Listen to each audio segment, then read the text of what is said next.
નમસ્કાર ઇતિહાસ અને રાજ્યશાસ્ત્રના વિદ્યાર્થી મિત્રો આજે આપણે એકદમ અલગ અંદાજમાં એટલે કે આ શાનદાર 3D એનિમે સ્ટાઇલમાં એક બહુ જબરદસ્ત વિષય પર વાત કરવાના છીએ આપણે જોઈશું મહાત્મા ગાંધીજીના સૌથી પાયાના પુસ્તક હિન્દ સ્વરાજનો પરિચય આ એક એવું પુસ્તક છે જેણે આખા દેશની વિચારધારા બદલી નાખી હતી તો ચાલો આ રંગીન પ્રસ્તુતિ દ્વારા તેમની એ જટિલ રાજકીય થિયરીઓને એકદમ સરળ અને રસપ્રદ ભાષામાં સમજીએ આજનો આપણો એજન્ડા એકદમ ક્લિયર છે આપણે ફટાફટ 5 મુદ્દાઓ કવર કરીશું હિન્દ સ્વરાજનો ટૂંકો પરિચય આધુનિક સભ્યતાની ટીકા સાચું સ્વરાજ ખરેખર શું છે સત્યાગ્રહ એટલે કે આત્મબળનો રસ્તો અને છેલ્લે એક નવા જ વૈકલ્પિક સમાજ માટેનું ગાંધીજીનું વિઝન તો શરૂઆત કરીએ આપણા પહેલા સેક્શનથી હિન્દ સ્વરાજ એક પરિચય જરા કલ્પના તો કરો વર્ષ 1909નો સમય છે ગાંધીજી લંડનથી દક્ષિણ આફ્રિકા જવા માટે SS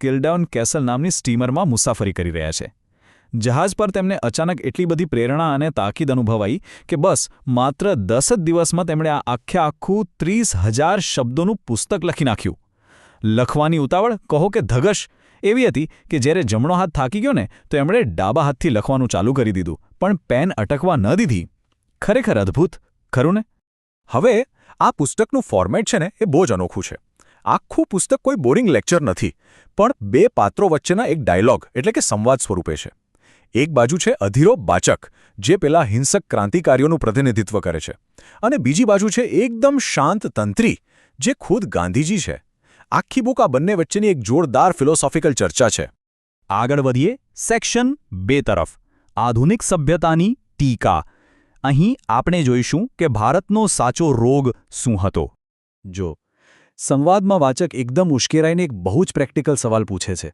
તે અધીરાઈથી કહે છે કે ભાઈ આપણે આ અંગ્રેજોને ધક્કો મારીને દેશની બહાર કેમ નથી કાઢી મૂકતા એમની જ સિસ્ટમ અને એમની જ મિલિટરીનો ઉપયોગ કરીને આપણે ભારત પર રાજ કેમ ન કરી શકીએ સીધી વાત છે એ સમયે ઘણા લોકો એવું જ વિચારતા હતા કે ગોરાઓ જાય અને આપણે એમની ખુરશી પર બેસી જઈએ એટલે વાત પૂરી પણ અહીં આપણા તંત્રી એટલે કે ગાંધીજી બહુ જ શાંતિથી એક જોરદાર જવાબ આપે છે તેઓ આધુનિકતા નામના આ રોગને સમજાવે છે એ કહે છે કે જો આપણે પશ્ચિમી સભ્યતાની નકલ કરીશું ને તો હિન્દુસ્તાન ઇંગ્લિશિસ્તાન બની જશે આ આધુનિક સભ્યતાનું લક્ષ્ય માત્ર ને માત્ર શારીરિક સુખ છે આ એવા મશીનો પર આધાર રાખે છે જે માણસને સાવ આળસુ અને પરાધીન બનાવી દે છે તે માત્ર ઉપભોક્તાવાદ અને પૈસાની આંધળી દોડ છે લોકો અંગ્રેજોના ફિઝિકલ ફોર્સથી નહીં પણ આ પૈસા અને લક્ઝરીની લાલચથી ગુલામ બને છે અહીં ગાંધીજીની દલીલ તમને કદાચ થોડી આશ્ચર્યજનક કે વિવાદાસ્પદ પણ લાગે તેઓ કહે છે કે આધુનિક પ્રગતિના જે સ્તંભો છે ને તેણે જ ભારતને વધારે ગરીબ અને લાચાર બનાવ્યો કઈ રીતે તો પહેલું રેલવેના કારણે પ્લેગ જેવી મહામારીઓ ઝડપથી ફેલાઈ અને અંગ્રેજ સૈનિકોને કંટ્રોલ મેળવવામાં આસાની થઈ બીજું વકીલોએ હિન્દુ મુસ્લિમ વચ્ચેના ઝઘડાઓ વધાર્યા અને ગરીબોને લૂંટ્યા અને ત્રીજું ડોક્ટરો અને દવાઓના કન્સેપ્ટે લોકોને ભોગવિલાસી બનાવી દીધા કારણ કે બીમાર પડીશું તો દવા તો છે જ એ વિચારે લોકોમાંથી સેલ્ફ કંટ્રોલ અને પોતાની જાત પ્રત્યેની જવાબદારી સાવ કાઢી નાખી આ બંને સભ્યતાઓ વચ્ચેનો તફાવત તો જુઓ આધુનિક પશ્ચિમી સભ્યતાનો આખું ફોકસ ફટાફટ સંપત્તિ ભેગી કરવા મોટી મશીનરી અને શારીરિક સુખ સગવડો પર છે જ્યારે એની સામે પ્રાચીન ભારતીય સભ્યતા એ ઈચ્છાઓ પર લગામ રાખવા પોતાના પૈતૃક વ્યવસાયને વળગી રહેવા અને મન પર કાબૂ મેળવવા પર ભાર મૂકે છે ગાંધીજી ચોખ્ખું માનતા કે સાચી સભ્યતા એ છે જે માણસને તેની ફરજ બતાવે માત્ર પૈસા પાછળ દોડતા ન શીખવાડે હવે આવીએ સેક્શન 3 પર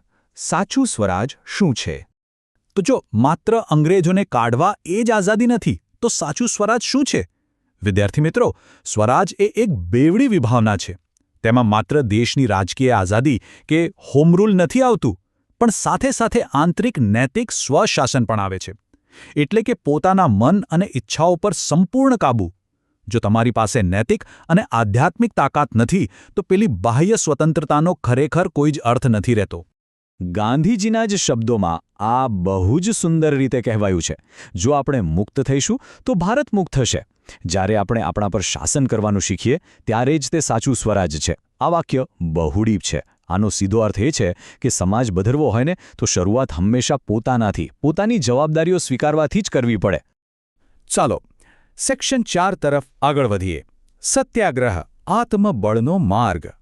હવે આપણા પેલા વાચક ભાઈ ફરીથી ફ્રસ્ટ્રેટ થાય છે. એ પૂછે છે કે જો કોઈ અત્યાચાર કરતું હોય તો હથિયાર ઉપાડીને એને મારવો એ જ સૌથી ફાસ્ટ રસ્તો નથી? યુરોપના ઇતિહાસમાં બધાએ હિંસક ક્રાંતિઓ જ તો કરી છે, તો પછી આપણે કેમ એવો શોર્ટકટ ન અપનાવીએ?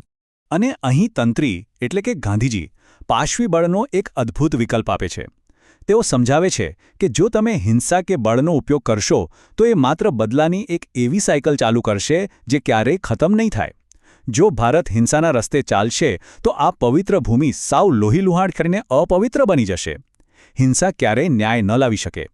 આ પાશવી બળ અને સત્યાગ્રહ એટલે કે પેસિવ રેઝિસ્ટન્સ વચ્ચે બહુ મોટો ફરક છે.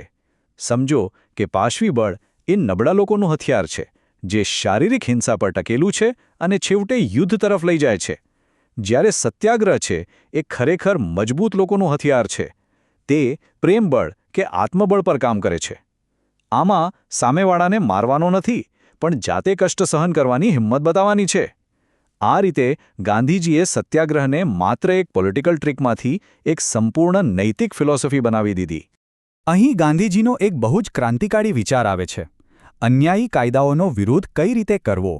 તેઓ કહે છે કે કોઈપણ ખોટા કે અન્યાયી કાયદાને ચૂપચાપ માની લેવો એ તો સાવ કાયરતા છે.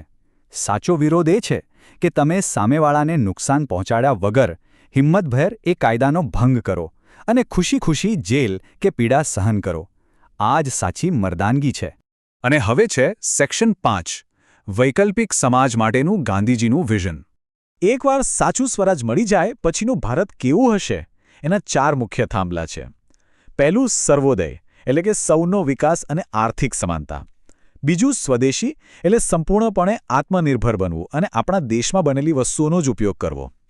ત્રીજું સત્તાનું વિકેન્દ્રીકરણ એટલે પાવર કોઈ એક જગ્યાએ દિલ્હી કે મુંબઈમાં ન રહે, પણ છેવાડાના ગામડાઓ સુધી પહોંચે. અને ચોથું શ્રમનું ગૌરવ. પછી ભલે કચરો વાળવાનું કામ હોય કે ઓફિસમાં બેસવાનું, દરેક કામને સમાન ઇજ્જત મળવી જોઈએ. તમને ખબર છે ગાંધીજીના આ પાવરફુલ વિચારો પાછળનું ઇન્ટેલેક્ચ્યુઅલ બેકગ્રાઉન્ડ શું હતું? તેમણે લિયો ટોલ્સ્ટોય પાસેથી નૈતિકતા અને અહિંસાના પાઠ લીધા. રાલ્ફ વાલ્ડો ઇમર્સન પાસેથી સેલ્ફ રિલાયન્સ અને સ્ટેટ કંટ્રોલનો વિરોધ કરવાનું શીખ્યા. અને જ્હોન રસ્કિનના પુસ્તકમાંથી શ્રમના ગૌરવનો કન્સેપ્ટ લીધો.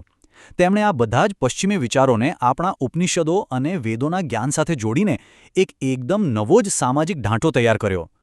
તો આખી વાતનો નિચોડ એ છે કે આ પુસ્તક માત્ર કોઈ બળદગાળાના યુગમાં પાછા જવાની વાત નથી કરતું, પણ આ એક એવા સમાજની કલ્પના છે જે મૂડીવાદની આંધળી રેસ પર નહીં, પણ લોકોના સાથ સહકાર અને પોતાની જાત પ્રત્યેની ઊંડી જવાબદારી પર બનેલો હોય. આ મશીનો અને ઉપભોક્તાવાદના ચક્કરમાં આપણે આપણી માણસાઈ ન ગુમાવી બેસીએ, એની આ એક બહુ જ મોટી ચેતવણી છે.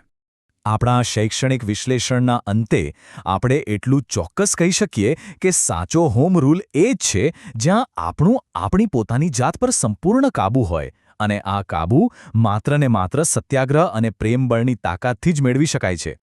તો છેલ્લે તમારા સૌ માટે એક વિચારવા જેવો પ્રશ્ન: શું આજે ખરેખર આપણે આપણા મન પર રાજ કરી રહ્યા છીએ, કે પછી આજના સ્માર્ટફોન અને આધુનિક લાલચો આપણા પર રાજ કરી રહી છે? જરા વિચારજો. જો તમને ઇતિહાસ અને રાજ્યશાસ્ત્રના આ પાયાના પુસ્તક વિશેની આ PDF સ્લાઇડ્સ આધારિત આ 3D એનિમે સ્ટાઇલની 10 મિનિટની રંગીન અને ઊંડાણપૂર્વકની પ્રસ્તુતિ પસંદ આવી હોય તો પ્લીઝ મારી ચેનલ ગુજરાતી સાહિત્યને જરૂરથી સબસ્ક્રાઇબ કરજો. અને હા, આ ચર્ચા તમારા મિત્રો સાથે શેર કરવાનું ભૂલતા નહીં. ચાલો ફરી મળીશું આવા જ કોઈ રસપ્રદ વિષય સાથે. ત્યાં સુધી સ્વસ્થ રહો અને શીખતા રહો. આવજો.